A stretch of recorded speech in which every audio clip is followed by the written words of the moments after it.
Good morning. And welcome to Fresno State.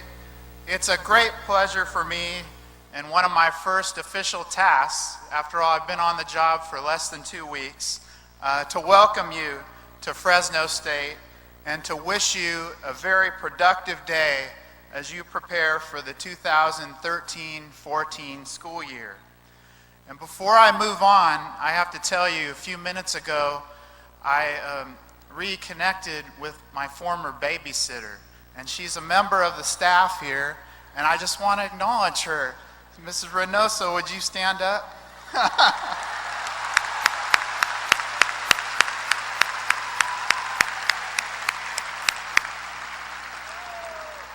She took very good care of me. Thank you. And it was wonderful to see how many of you are graduates of Fresno State. And if you haven't been back to campus for a little while, I'd like to welcome you back home. Before my brief remarks, I wanted to just take another quick poll. I saw all the people who had graduated from Fresno State. If I could ask now, how many of you have relatives who've graduated from Fresno State? Wonderful.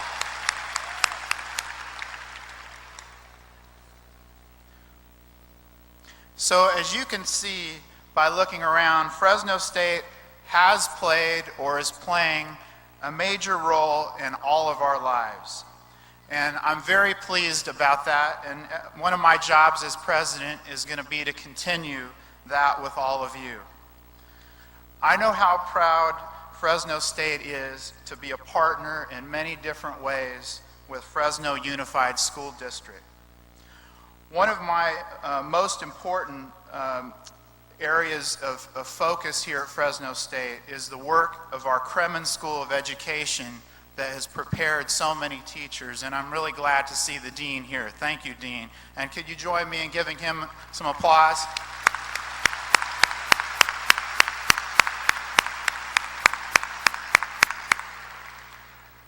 As you probably know, Fresno State opened in 1911 as a college to train teachers. So our roots in education go back to our initial founding. Fast forward to today, this university has a broad curriculum leading to 62 bachelor's degrees, 45 master's, and 3 doctoral degrees, plus all of our advanced study certificate programs. And I'm very happy to say that our education school continues to thrive under our dean's leadership and the rest of the faculty there. It and the entire student body, faculty, and staff have become broadly diverse, better reflecting the region's multicultural population and providing new role models with every graduate who was the first in his or her family to attend college. And that was one of the things that attracted me to come back home and to lead Fresno State, is that 72% of our students are the first in their family to attend college.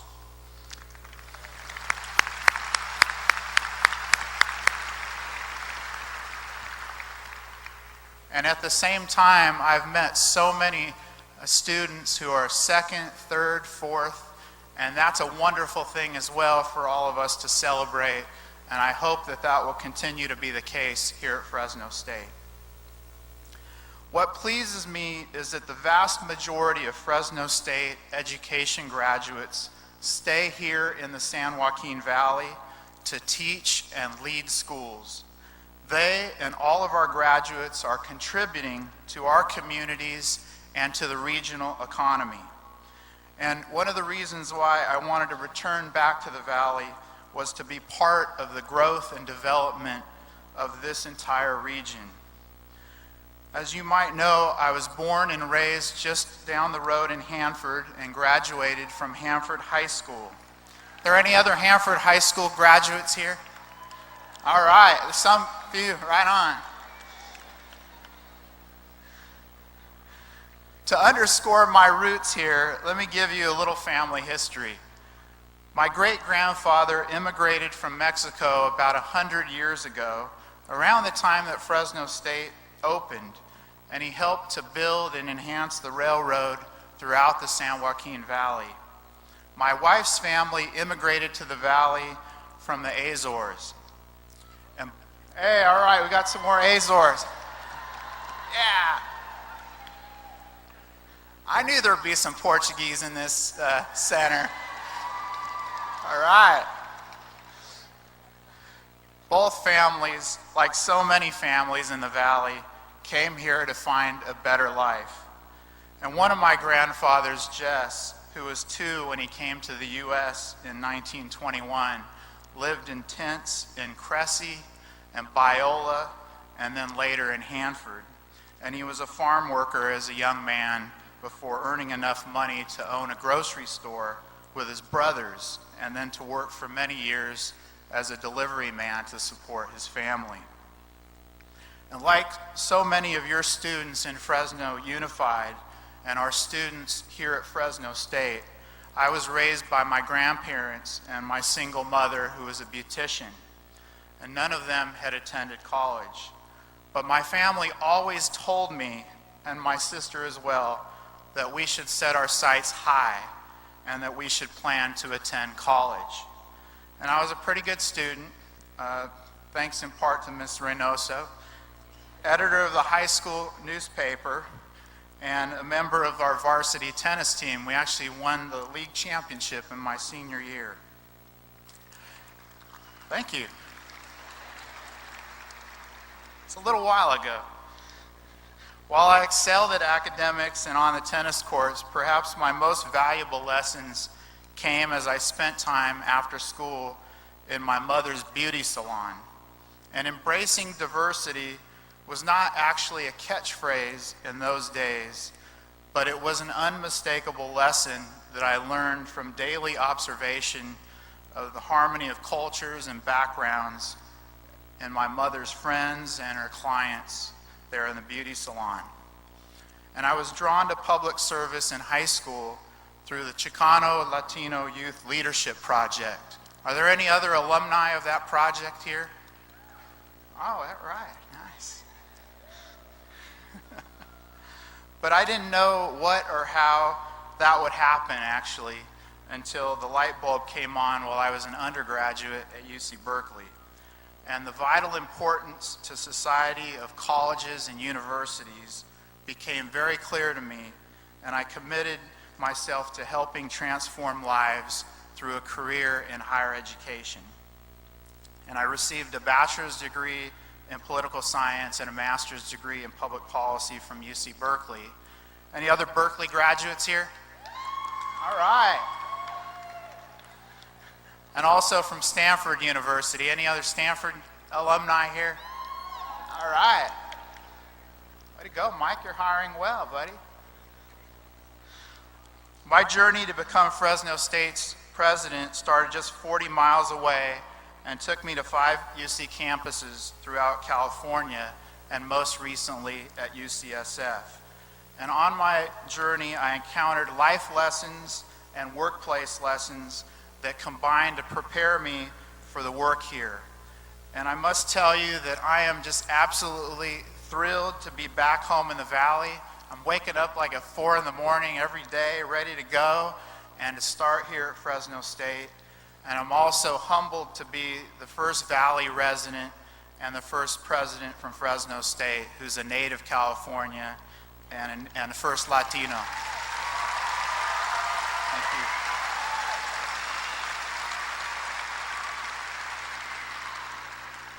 Took us 103 years, but that's okay. We made it. We made it.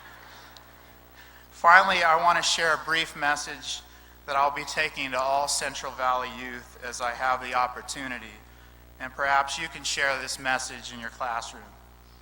So no matter whether your family has a lot of money or a little money, and mine had little, no matter if you live in a large house or a small house or an apartment like I did, or if you'd be the first in your family to attend and graduate from college, your future is bright. And because the future of our youth is so bright, so is the future of our great Central Valley. I want to thank you and express my appreciation for all the hard work that you do every single day, and tell you that we're going to be here for your students. And I want you to have a great day here at Fresno State and come back as often as you can. Thank you very much. Good morning, everyone. What a privilege to be with you all this morning. I'm going to go off script and tell you a little something about one of the ladies leading the cheers earlier today. Where is Lori Gambaro? Lori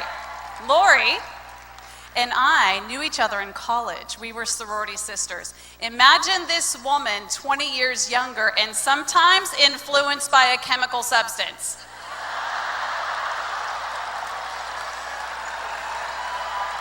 She hasn't changed a bit.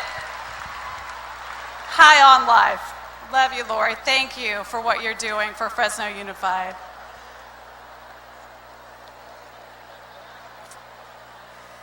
It was really a kick. We actually lived together. Brings back good memories. I'm so excited to be with you this morning at this very special time of the year. I grew up in a household with a public educator. My mom was a high school American history teacher, and coming to be with you this morning brought back so many memories. I remember early August, my mom beginning to prepare her classroom. I remember as a kid going with her and helping to put things up on the walls and helping other teachers in the school. And this was in the 70s and the 80s, and in a part of the country where it was very hot, very humid, and no air conditioning. I remember going back to school was always an exciting time for my family and for me as a student, but it also, there was a sense of heaviness and knowing all of the work that needed to be done. So when I was asked to come and join you and just share a few encouraging words, I was delighted to be given the opportunity, because I know what it's like, having seen what my mom went through, having seen what my grandmother went through, who was a secretary in a public high school, and then later in an adult education program. I know what the back to school feeling is like. So I'm here today to just say a few things, simple but important. First and foremost, I'm here to say thank you. I'm here to thank you for what you do for our kids, for our families, and for our city.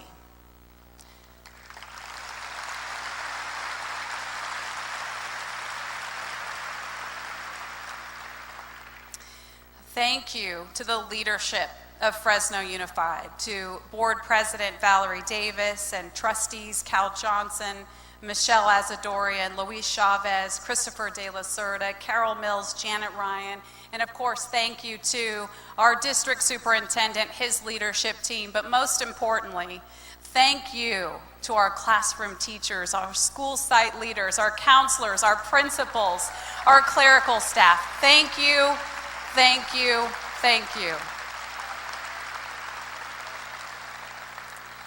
As your mayor, you need to hear that message loudly and clearly, that I'm grateful for what you're doing. But I'm in a double role today because you know I'm also a parent. And as the parent of Fresno Unified children, as a mom, I also say thank you. My children have been in Fresno Unified schools over the last 8 or 9 years now, and as I've had the occasion to sometimes volunteer in classrooms, chaperone on field trips, and observe what happens in our Fresno Unified classrooms, I cannot tell you how absolutely amazed I have been at the ability of one person to hold the attention of sometimes 35 second graders or third graders or first graders, to lead them in a chaotic but productive fashion, to make sure that they do what they're supposed to be doing. I can't do it with 2. And you guys do it with 35. How do you do it? I have no idea. But I'm so glad you know what you're doing, and you're so capable. All of the teachers that we've had the opportunity to work with as parents and the teachers we've observed in our schools that we've been a part of are absolutely amazing. So thank you as a mom of 2 Fresno Unified children. And I have to say that as mayor, I recognize that what you do each and every day has far more to do with the transformation of our city than even what the city of Fresno does each and every day. You are the ones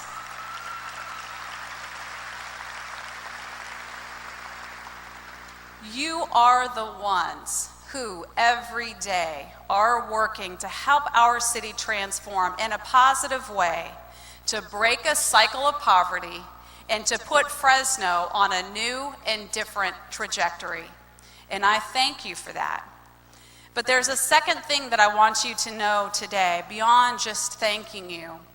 I want you to know that your city supports you. We play a supporting role, and you are the lead in the school play.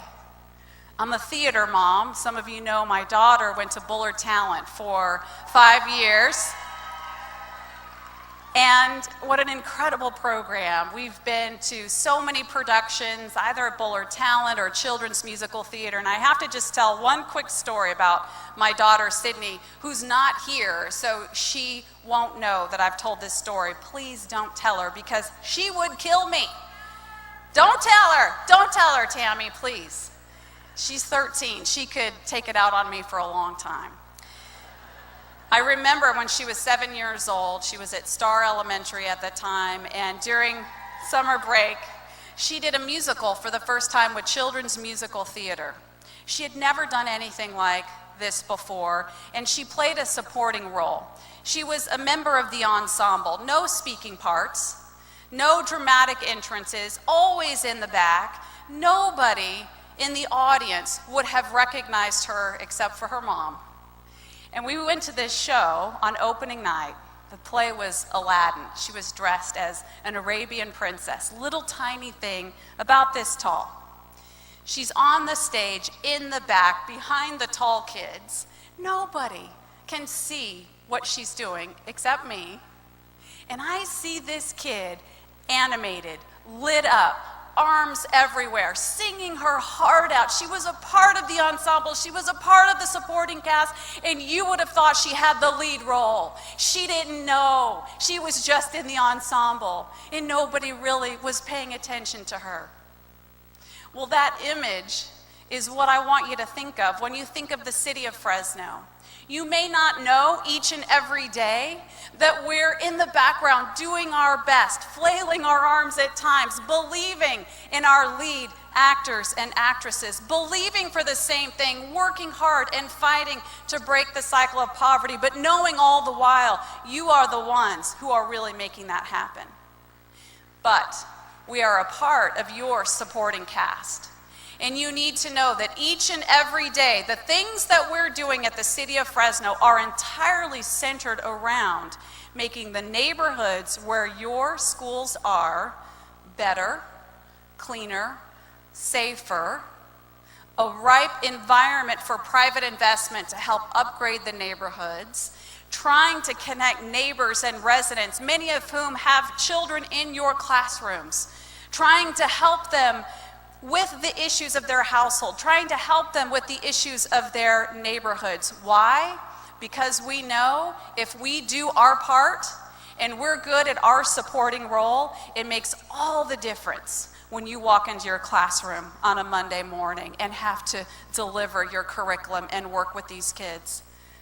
I heard a statistic years ago that has stuck with me every day as mayor, and it's this, that there's a direct correlation between the quality of the neighborhood that a child walks to school through and the performance of that school. You get it?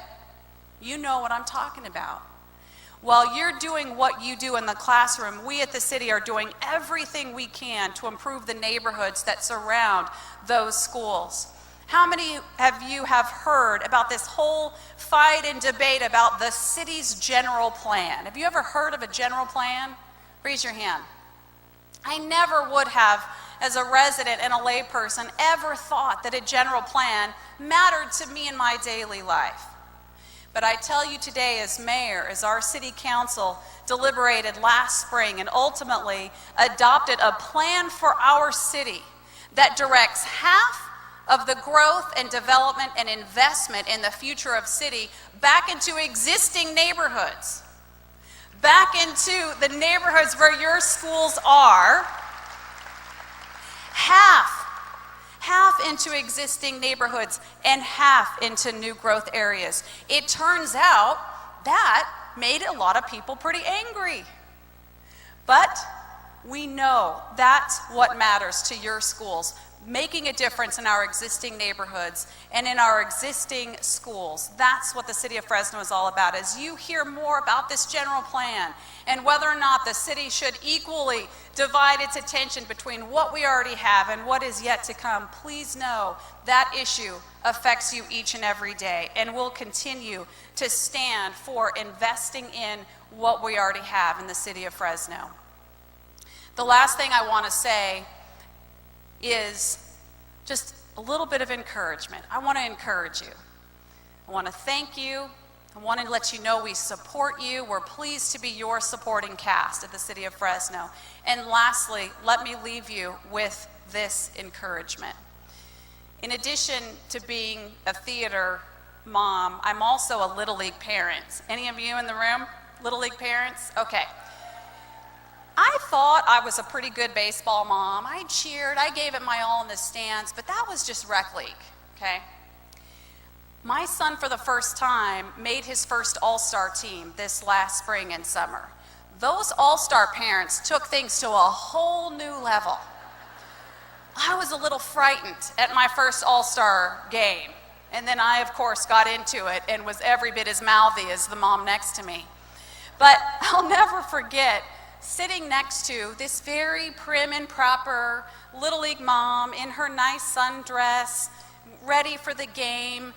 Everyone's chitty-chatting in the stands, and the play starts, and her son comes up to bat. This woman went from prim and proper and well-mannered to a raving lunatic in a matter of seconds. And this was my first exposure to this type of environment. And I'll never forget what she said. Her son, whose name I won't mention because some of you might know her, said her son's name.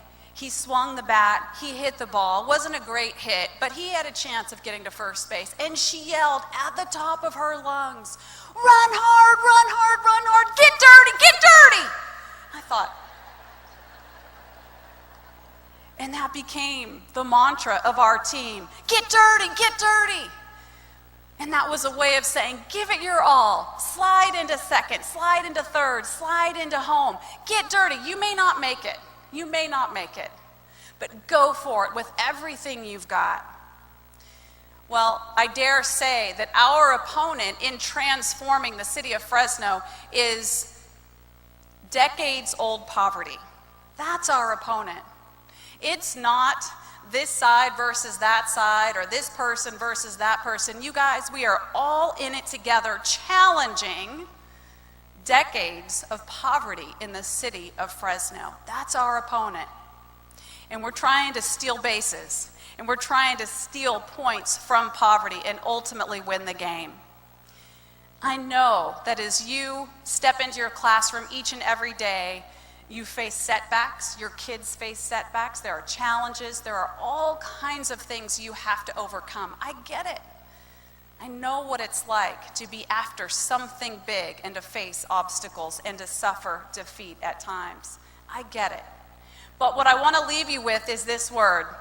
You guys, this year, as you have in the past, go for it. Go for it. With the children you're working with their parents, with their guardians. In the face of all obstacles, go for it. Get dirty. You got nothing to lose. Give it your all. And as you do that, I guarantee you, We will steal more bases from our opponent. We will earn more runs. And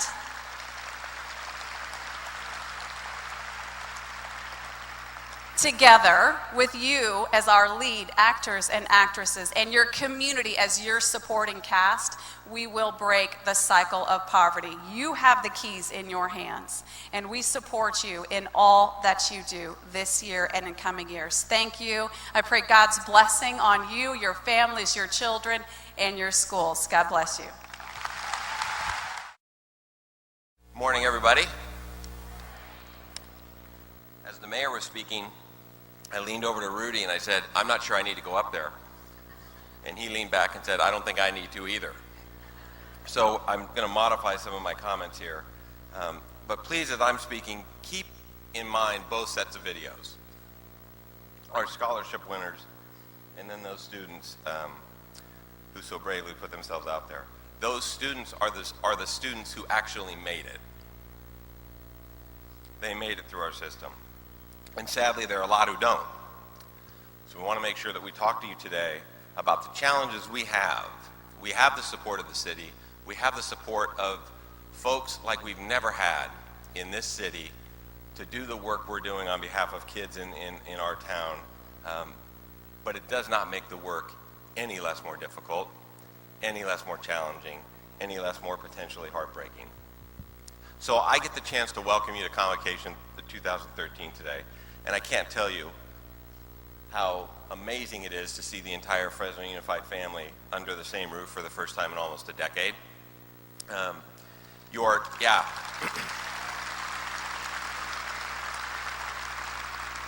We waited a decade, in part for financial reasons, you know, that whole state takeover and then a bad economy and all the rest of that, and also because I didn't want you to expect me to come out on a Harley. So we've put that to bed. But I do want to say to you, your talent and your enthusiasm is what brings us great excitement for this next school year. And Fresno Unified, I want to humbly thank you for each and every one of you for what you're going to do with your continued dedication to the youth of our city in this upcoming year.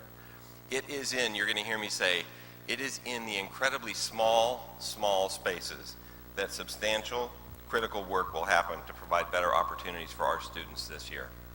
We have a lot of big things happening, but there are big things that adults we have to manage. We will have a new curriculum with Common Core. There's a lot to do. We will talk a lot more about that as adults, but not today. We have a brand new funding formula that's changed after 40 years in this state. A lot to do for adults, but not for today. We also have a new federal accountability system we're moving to that's going to be better for our students, our staffs, our schools, our communities. It's going to give us more flexibility. It's a big deal for us as adults, but not for today. That stuff will all come. We have the opportunity now in those things I just mentioned to better serve the students that represent our district in high proportions. Students in poverty, English learners, foster youth. Some of you have heard me say this before. A lot of people across our state, region, country, talk about children like that as those kids. We are a district of those kids. They are our children.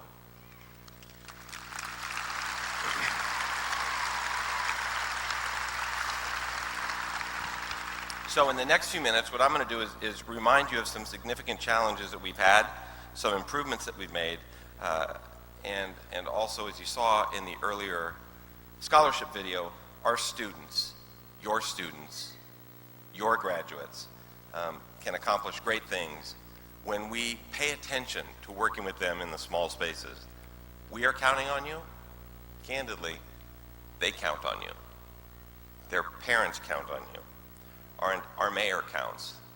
Our city council counts on it. Our law enforcement, everybody is counting on us as the educational institution, 10,000 strong, to work in those small spaces. So what does that really mean? It means a million different things. But it means taking extra time at the end of a school day, 2 to 3 minutes, to check on that kid to make sure he's okay before he takes off. It's a smile to enlighten a kid's day. It's a handshake to a kid who looks a bit out of sorts. We've all seen them. In fact, we see them every day. It's a word of encouragement for a student who's standing alone. It's some really good feedback, specific feedback on a piece of work a student has turned in that they spent a lot of time on. That's working in the small spaces. It's encouragement for one of our kids to try something new and different, because we are a big district with a lot of opportunities for kids. Those are all things in the small spaces. That's what's going to make a difference. So as your leader, as your superintendent, I challenge you to provide opportunities for our students who we know are often underserved, educationally disadvantaged, and they many times don't have a voice, if not have it being uplifted by you. And I'm not talking directly to teachers or administrators. I'm talking to every adult here. All of you have superb relationships with kids. Help lift their voices and help them find who they are in this world. As you saw earlier in the video with some of the data points about our district, second poorest in America. And I know it can be a struggle each and every day as you're dealing with trying to overcome the issues of poverty, broken homes, violence, lack of parental support in your mind, all those things to educate kids. One of those numbers, last year we had 2,400 homeless students. 2,400 homeless students. So take a look around, right? A quarter of our auditorium today, homeless. Pick your high school. Pick our comprehensive high school, any high school in our city. Think of the entire high school population homeless. Now stop and just think about what that means for a student. And think about the impact of you working in small spaces with one of those students can actually do. Our little Miss Juarez, who you saw from Edison on the screen, phenomenal scholarship video. She overcame unbelievable odds, earned her diploma, earned the scholarship, is on her way to a 4-year degree. It was in small spaces with her mother and also with people at school. Marjorie Mason Center, the entire city worked with her in small spaces to get her where she is now. It's in those small spaces, not the big adult spaces, but those small spaces where kids live, that we make the big change. I'd like you to take a look at some of the pictures on the screen that are going to show up. I have a hard time looking at them over and over. It's bleak, and it's an unfortunate reality for many of our families and students. As I leave our office at Tulare A&M to visit schools in West Fresno, for example, I very, very frequently drive right past this part of town. And it's year after year, week after week, month after month, day after day. Not once have I driven past this part of our town and not been hit with the emotional sledgehammer.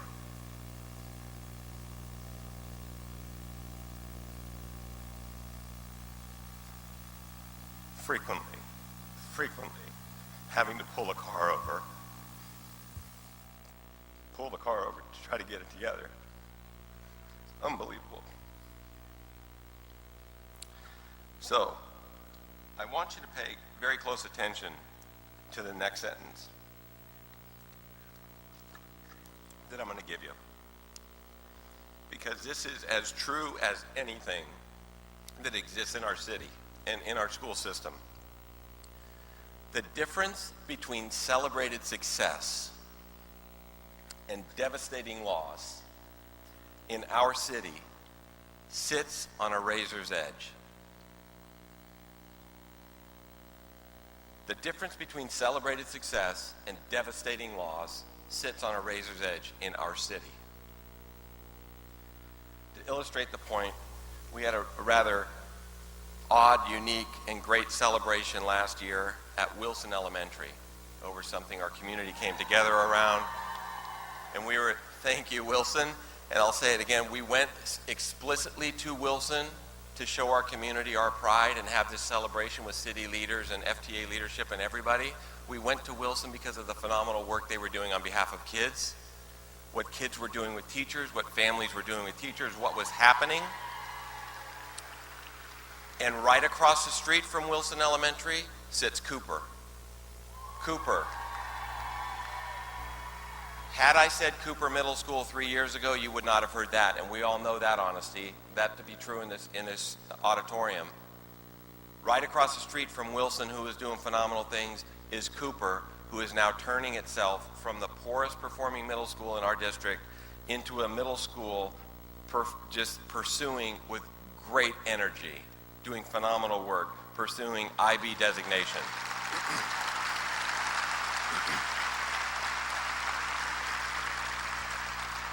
And this is the point of me sharing with you two schools sitting across the street from itself doing phenomenal work on behalf of kids, where our staffs just go above and beyond, showing great resiliency and progress.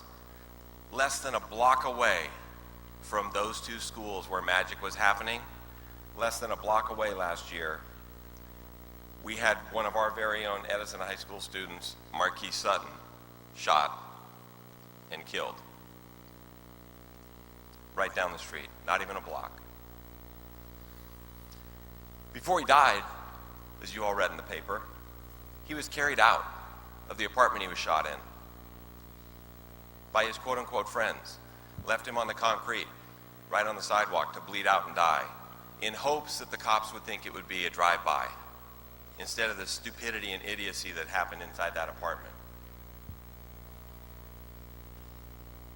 I say again, celebrated success and devastating loss in our city sits on a razor's edge, even on the same damn street. It sits on a razor's edge in your same schools. When you look at your students, that distance, it's there in your classrooms. It's in your hallways. It's with each and every student. We have to live in that small space if we're going to help our students make the right choices and stay on the right path. And there is nothing I'm saying here today that you don't really know. There is nothing I'm saying here that is easy. And there should be a whole hell of a lot that I'm saying that should scare you a little bit, because I'm not quite sure I know how to do that. We will be with you as you try and dive into living on that razor's edge in those small places. Despite many roadblocks that our students face every day because of what our students are up against, I challenge each and every one of you, not just our teachers again, every single one, including Ms. Reynoso. She doesn't get a pass because she babysat the university president, right? Every single one. We all have to keep the highest expectations for all of our students. And I promise you, we saw it on videos already today. We saw it with Daniel. It's everywhere around us if we pause and look. I promise you, our students will not disappoint you if we keep our expectations high and if we plan, if we work, if we go after trying to be in those small spaces with students, the small spaces between celebrated success and devastating loss. You will create success 9 of 10 times. And I don't care what kind of person you are, that's a hell of a bet to take. And that's a hell of a return. Those small spaces matter. I've been encouraged by a number of folks to share this because I've done it a couple of times, but I've never done it in such a large audience. So I want to share a personal story that may help you understand a little bit more about why I do what I do as a superintendent. I'm in front of the entire Fresno Unified family, and you need to know what drives me now and what has continued to drive me for the last 24 years. After graduate school, I came back to California for a summer without a job. The job I could get was teaching in Chuckawalla Valley State Prison, a men's prison out on the Arizona border. And my job sounded simple enough: help inmates obtain a GED. Sounded simple. Short story is that I was given a class of 34 inmates. No training, and honest to God, they gave me what looked like a garage door opener to put on my belt with a little button on it. That was my security device, and they said, if anything happens, push the button. This is no joke. I swear to God, to this day, there was no battery in that thing as I shook it, right? I got problems with the California Department of Corrections just based on that. But I had no training, so I walk in to do all I know how to do, which is start a relationship, in essence, try to be in the small space with these men. Now, I had just come from student teaching in inner city Boston at Jeremiah Burke High in Dorchester, where in the period of time I was there, kids were shot in the streets the entire time. It was a stunning set of experiences for me, and yet I was still shocked by the class composition I had in that prison classroom. I had 34 inmates, men all, ages 18 to 64. So get a visual picture. 34 men, it's 125 degrees outside in the desert, heavy denim, sitting in a classroom with a swamp cooler that didn't work, and my fake security device. 18 to 64. There were 2 white guys in the class, 18 black, 14 Latino. In conversations with each man, I realized they all had an incredibly fatalistic view of life, like piercing, just a burning fatalistic view of life, because they knew deep in their bones their life wasn't going to change. Even if they got out, they were coming back, and they knew it, and they told me that. And as I got to know each man just a little bit better to try to get at goals, they all said, in some way, shape, or form, all with tears in their eyes as grown men, they told me the reason they're there is they never learned to read. All 34. Not one of them. Not a single man. They couldn't read. Every single one was illiterate. I couldn't understand how a system could fail so poorly, put folks like that out in the street and ask them to fend for themselves. Think about our young kids, kinder, first, second grade, learning to read, that frustration that's on their face when they're trying to get to that breakthrough, and then simply magnify that by adulthood. Think about the embarrassment and the shame. It's got to be crippling. It is crippling. Rather than face that, we'll just do the life of crime. It's a real simple equation. You can't read, life is brutal. There's no other way to talk about that. These individuals end up in a system that just sucks them into a world of crime because, frankly, the world of crime doesn't care if you can read or write. In fact, the world of crime, criminal activity, they bank on the fact that you can't read or write. We have to do more, and we know, sitting in this room today, we know exactly what it is that can change that trajectory for those kids. We know exactly what it is that changes the arc. It is a very simple statement, very hard to do. It is a positive, well-rounded, complete education for every youth in this city. So, far too many kids, not just in our city, but in our great country, are left behind. I believe totally, with every fiber of my being, that it is in the small spaces, working collectively with folks in this room, with your unique talents, skills, desires, and the love that you have to give, that we will make big changes for our students. There are a few things I wanted to highlight before I sit down that are going to systematically create a lot of room for small space work to be done. We started this year, we're going to be serving more than 1,000 kids additionally in preschool classes this year.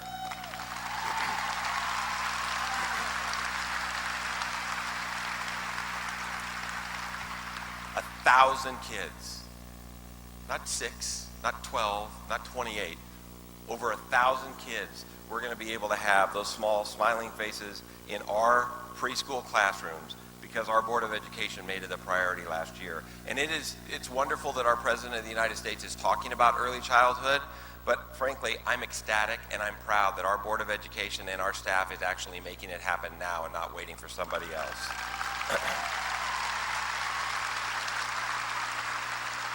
We also know that our middle schools have become a very, very difficult place for our students as NCLB and other things we've allowed to happen have narrowed curriculum and whatnot. Our board has invested $4 million plus in starting to expand those schedules for students to give them possibilities to start looking at pathways and CTE courses, visual and performing arts and music and all the second language courses, all those things that we believe will create a richer environment for them At the same time we're doing that, we've created schedules so that departments in our middle schools, the math department and the social science guys and the science team, they can meet together every day as a prep, right?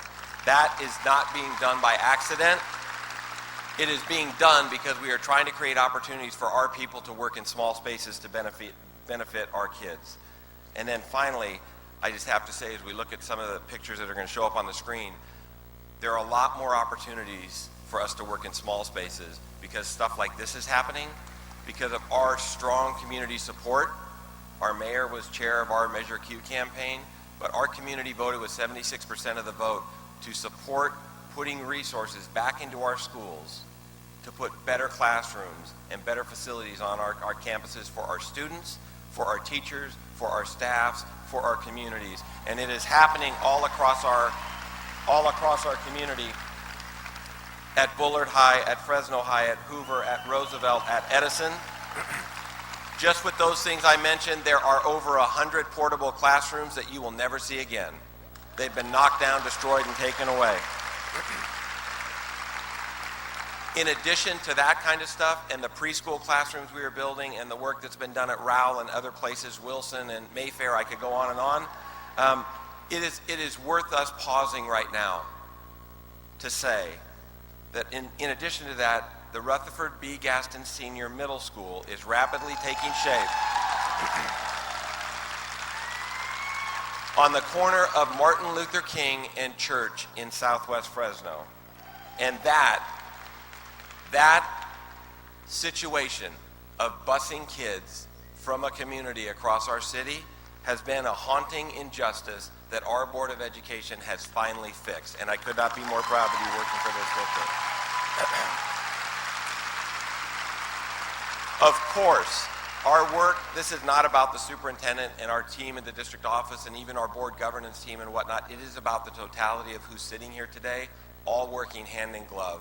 And it is also about the community folks. You saw some of them on the video who come to our side to support us, to offer words of wisdom, to offer their resources, to help us put on an event like this that can have us feeling like we've got a shot this year. We're on a roll this year. We have resources to use this year. We can change lives this year. So as we prepare for opening schools, every year I get a chance to go around and I'm on campuses on weekends and checking out trainings and whatnot. And last Friday I was stopped in my tracks.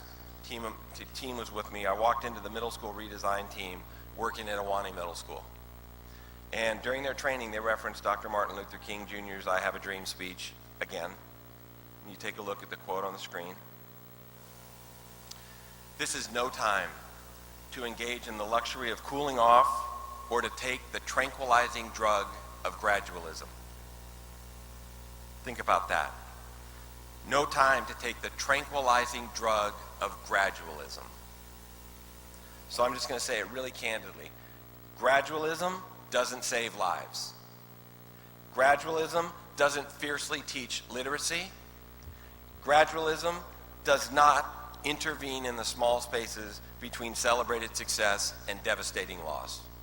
And I insist, I implore, I expect, I don't know how else to say it. I want each and every one of you, as you spend these next couple of days reconvening with your colleagues at your sites, to think deeply about how you are going to help our 70,000 plus students come back to school and help them rise up, help them find their footing, help them find their voice, help them find their being.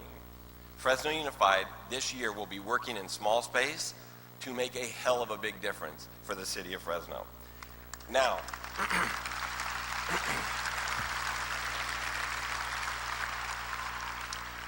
you all know I could not be more proud to be your superintendent of schools, but at this point, I have an absolute luxury and a sincere, deep honor to welcome to the Save Mart Center stage the person who I think has helped to shape more about what goes on in urban school systems across America than just about anybody else. He will be very, he's not shy, but he won't talk a lot about it. His new job that he's just taken over is as University President of Medgar Evers College in New York City. He is a friend, a mentor, and one of America's greatest educational minds. I give to you today Dr. Rudy Crew. Wow. Fresno, Fresno. Look at you. Look at you. Well, I have a few remarks that I wanted to make, and all of them in some way, shape, or form have been made already. So I guess you would say, well, then what the hell are you doing here? Actually, you know, having been in K-12 and originally from New York and now living in Brooklyn again, but having spent most of my career both as a teacher and administrator, continuation high school principal, middle school principal, high school principal in LA, all of that out here in California, and then having a friend like Mike, I came in part to just maybe try to frame this conversation in a way that will encourage you, will give you something as you go forward both today and hopefully throughout the year to kind of just use as the backdrop of your own interior landscape against which you try to do the work of, as Mike said, standing in this small space. He's right about that. As all of this stuff has happened around the country, Common Core, new assessments, what is this person going to say, what's going to happen in the Department of Education, what new law is going to come down from the state, what about our funding? As all of those things, kind of like a big wave of new information happens to come and go, the real question isn't what they say or what they do. And in my career, I've never made what they did in any of those offices. Maybe that's one of the reasons it's so hard for me to keep a doggone job. But I've never made what they did the centerpiece of my life. Centerpiece of my life came up here and sang the national anthem. That's what has been at the heart of this work. And I take great stock when I watch these young people, when I watch the students who came up and present the colors, when I watch these young students put up 2026. Lord have mercy, I'm not sure I can count that far. When I watch them come up, I think to myself, okay, now I got my bearings straight. I understand exactly why I get up in the morning and do what I do. And now I get to do it for a college, predominantly black college in New York City, in Brooklyn, New York. But in effect, it's still talking about and to the same population of kids that I worked with here in California. And in that sense, we are actually one family. I'm going to talk about this family thing very quickly, because all the references today were references about Fresno in the house. You know, and I've been listening to young people for a long time. I have 4 children of my own, so I don't have any choice but to listen to them. And I've listened to them talk to me about, well, Dad, you know, it's this and it's that, and here's the difference in today's world, and here's hip-hop music, and here's what you listen to in jazz, and on and on and on. But I was curious as the day went on, or the morning went on, I was intrigued by this notion of all the different regions around this room owning their children. That in your house, you take responsibility for these young people. And I went through in my mind and thought, well, what's really in the house, right? What does this youthful voice mean when they say it's in the house? What does it mean when they say things like, you know, it's all good, right? I asked my granddaughter the other day, I said, sweetie, would you like some lunch? She said, it's all good, Grandpa. Now, I don't know, do you want cantaloupe or don't you? That's all I really want to know. I listen to the voices of young people, and there's something to be said for interpreting it in a way that may make sense as we are in this small space and in this house. One way of being able to interpret it is that there is structure in this house.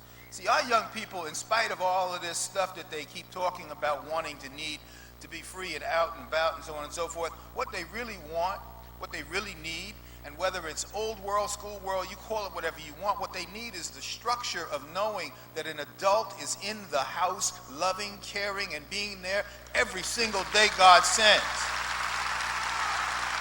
You got to be, but you got to want to be in the house.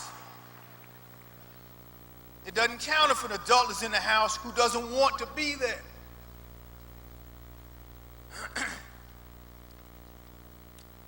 Next time, will y'all put some scotch up here?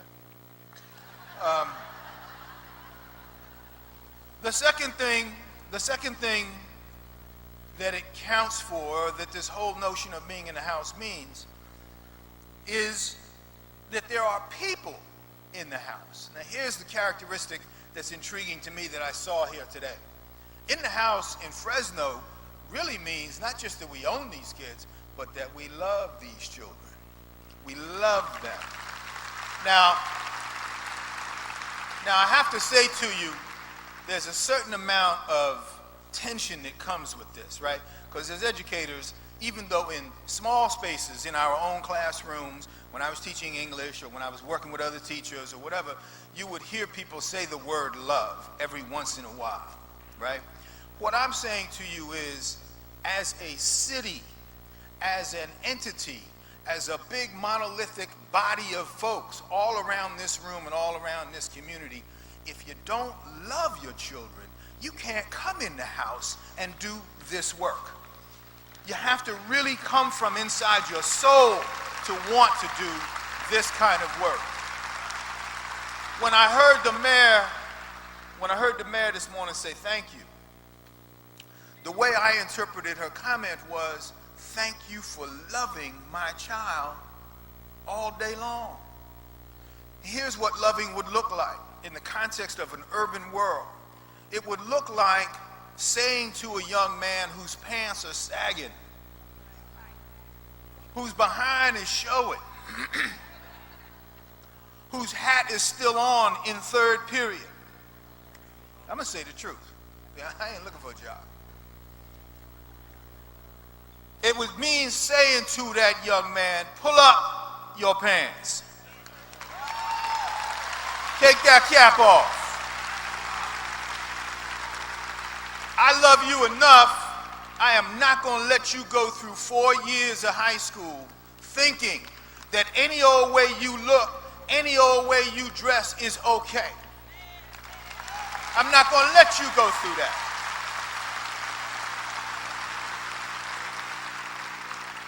I'm going to give you my wisdom, which is also in this house.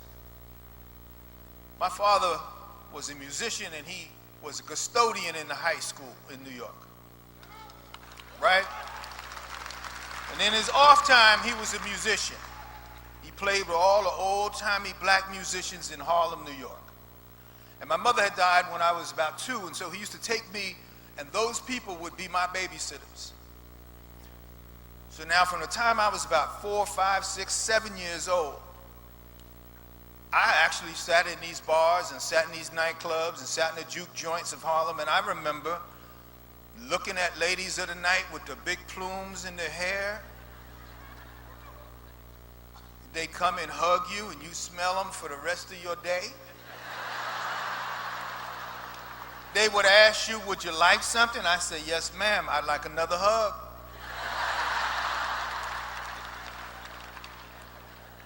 What I remember about that was that this was a man who, as a person in the house, basically said with his affection, there will be structure and standards and clarity of your purpose in this life, in this house, even if this house is poor, even if this house doesn't have a lot of money, even if this house has people in it whose first language is not English, even if we don't know how we will be less poor tomorrow than we were today, there will be a dream in this house, and by God, boy, you will hold it up. Now,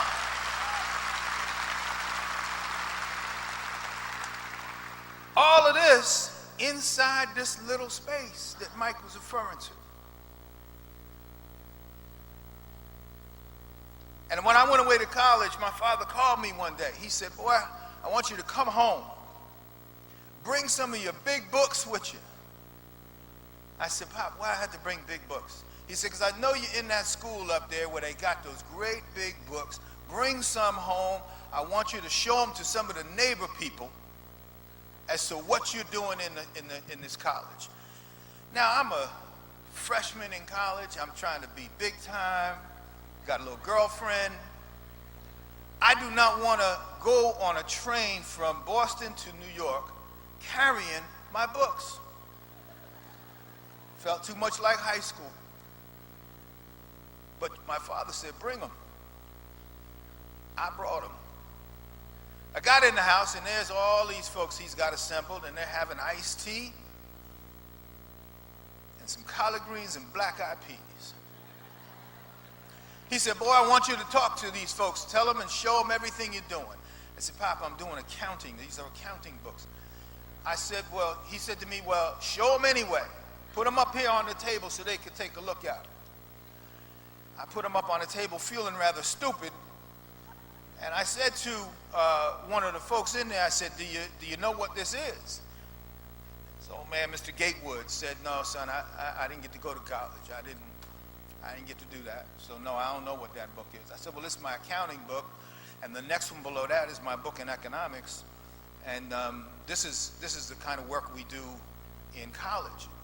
This older man had a tear in his eye. He said, you know, was a time I actually thought about maybe going to a college someday in my life. He said, but I just kind of missed it. I didn't get a chance. The world was different back then. He said, matter of fact, all of us as musicians could have played Carnegie Hall, but the world was different back then. He said, but boy, do you know, I'm so glad to see you get to do it right now. And the fact that you got these big books, the fact that they're sitting right here, means I get to look at you going forward. In the house are the dreams and the hopes of parents who are just simply trying to see thousands of children in Fresno go forward and do what they never got to do in their lives. You have to hold the container in which those dreams get lived out. You even have to hold the container in which that frustration gets lived out. It's not always pretty with parents who basically say, why didn't you do something? The fact of the matter is, in this house, being court and owner of this house means that you now have to literally create, sustain, and build upon the dreams that these parents have for their children, whether they can clearly articulate it to you or not. What makes this so incredibly powerful, and why you teach, why you run schools, why you clean schools, why you care about it, have pride in your school, is that there is something very miraculous that happens in the course of 180 days. There is something that is akin to biblical times that happens inside this place. People's lives get better. People's lives and their journey gets made more clear. People's sense of themselves grows and begins to blossom. And whether you are the little ones that came up here this morning, or the one who stood here and sang, or the ones who are teaching them every day, to be perfectly honest with you, your life gets better as well. So all I would say to you is that you need as many moments of applaud, moments of total time together to bond, to say hello. You need to see the artistry of your humanity here. You need to do this, I don't know if it's been once in a decade, but you need not let another decade go without you sitting here and literally touching and feeling and knowing that each other's heart beats with some of the same realities that it does whether you're wearing a green shirt or a white shirt or a blue shirt or a green shirt.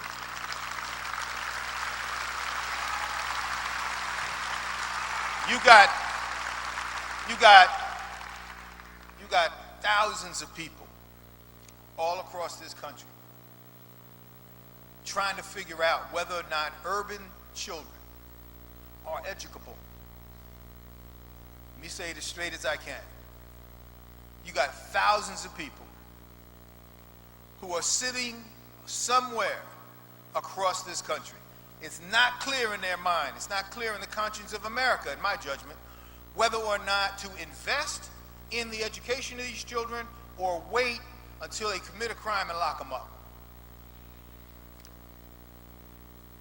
They're not sure. If you look at the budgets, they will tell you that they're not sure.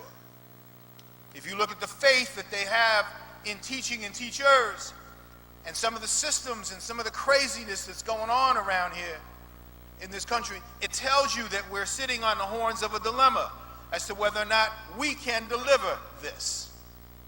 Well, I will tell you, my bet goes with you. Now, it means we have to get clear with each other about what we can no longer do. The rules of engagement in the house are different. You can't quit on us. You can't come to work every day and quit. You can't say yes but mean no. You leaders, you principals, you can't be chasing teachers out here thinking that the name of the game is catch somebody being bad. Your job is to catch somebody and lift them up and make them really good.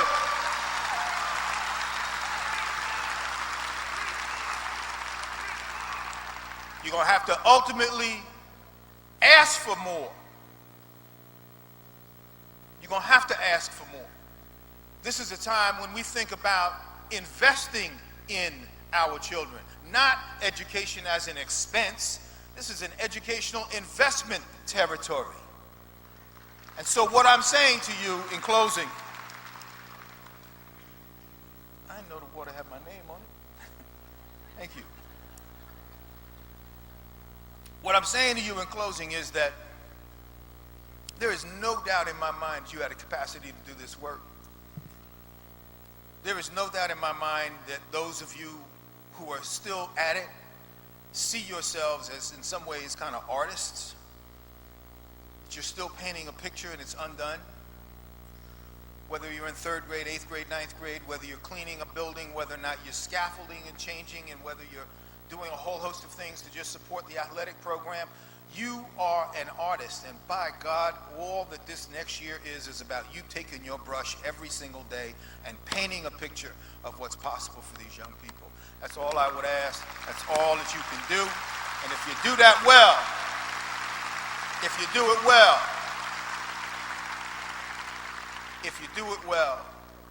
there is unspeakable joy that is also in the house. And that's what you start this year with. My hope would be that's how you end the year as well. Thank you so much.